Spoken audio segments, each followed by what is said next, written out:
must increase, but I must decrease in the name that we call Creator, Redeemer, and Sanctifier. Amen.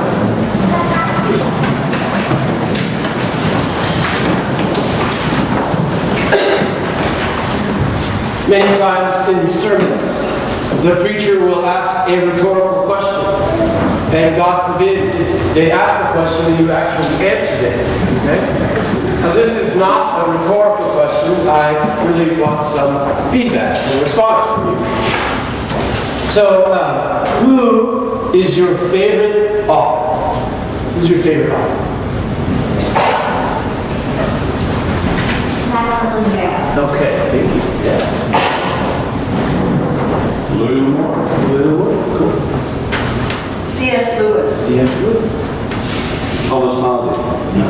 Yes. Who else? Paul. Okay. Good for you. Who else? Come on, you guys do make books all the time. Lori Ventura. Who? Lori Ventura. Okay. Toni Morrison. Okay. Peter Dostoevsky. Who else? Give me some. I would say Bishop Spong. Bishop Spong. Marissa Mayer. Marissa Mayer. Oh, of course. Yes.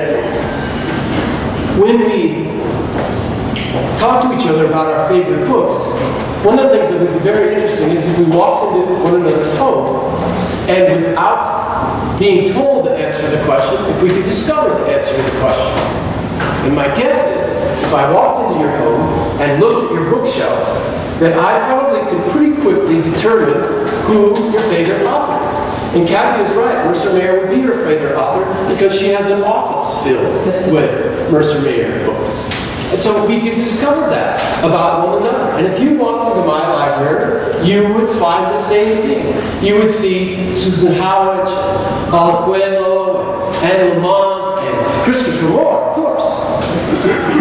Christopher Moore is like half insane, and he's funny, and he's rude, and so you go, oh yeah, that's what Bill's favorite author. But you would also find lots of books about theology that you would expect. You would see Walter Brueggemann, Stanley Hauerwas. You would see books by Dietrich Bonhoeffer and Karl Barth. You would see books by Thomas Merton and Henry Nouwen and Richard Rohr. And you would see lots of those books by those authors. And you would assume that, well, that's where Gil's getting all the stuff that he's sharing with us, and that's true. And over the last 4 years, my guess is that you would probably recognize one of those names because many of those I have quoted. Some I have quoted on multiple occasions, and some of them you wish that you would stop hearing about them because I quote them so often.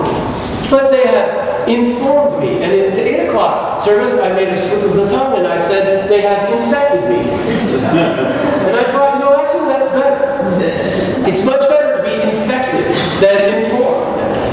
Now, also on my shelves, you would find 7 books by the same author.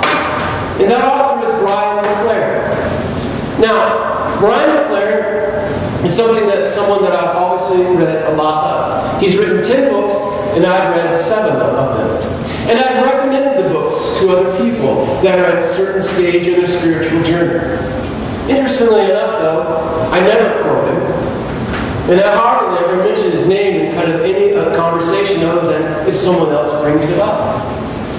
Now, to have read 7 books of one author, and to spend the time and the money and the resources to put some kind of effort forward to gain from this person's writing, I had to ask myself, if I don't quote the person and I don't use the person in my sermons, and quite frankly, I always find him a little bit short of the runway.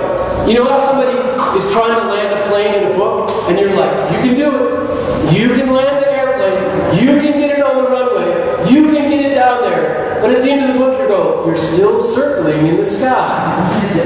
Well, that's how he kind of leaves me. Always kind of a little bit short, a little bit empty, a little bit like, there's more, isn't there? There could be more. You could pull it out there. But it never seems to happen. Now, his latest book came out, A New Kind of Christianity. A New Kind of Christianity. And when I saw it advertised guys in some of my favorite magazines, and I actually had heard that a few of my colleagues were reading the book. I said, Gil, I do this all the time. I talk to myself, and I tell myself, so that I'll listen. Gil, don't buy that book. You've already read 6 of this guy's books. He always does the same thing. He gets you started, and then you end up circling the sky at 30,000 feet, feeling like you could have landed it, but you never did.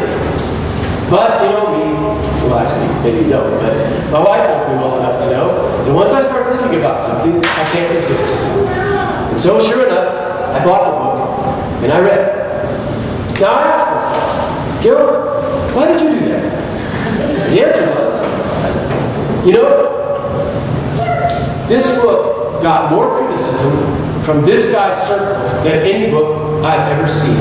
Brian McLaren is an evangelical, and he was pastor of a non-denominational church, and he's kind of like one of the leading gurus of the emergent church movement. And those people in his circle called him a heretic. Not only the people in his own circle, but in the wider Bible-believing group. They have spoken against this guy, and they have screamed towards this guy, and the kinds of stuff that's coming out in blogs is unbelievable amount of criticism, so much so that they're willing to burn this guy at the stake. Now, anyone that's called a heretic, I'm like, oh yeah, that's my guy. I'm with this guy. Even if I don't like what he says, I empathize. I'm right there with you, brother. And so I bought the book. Now, as I've read the book, there were some things that I thought, wow, this kind of jumps out at me. This has maybe something to say. Maybe this time the guy is going to land the plane.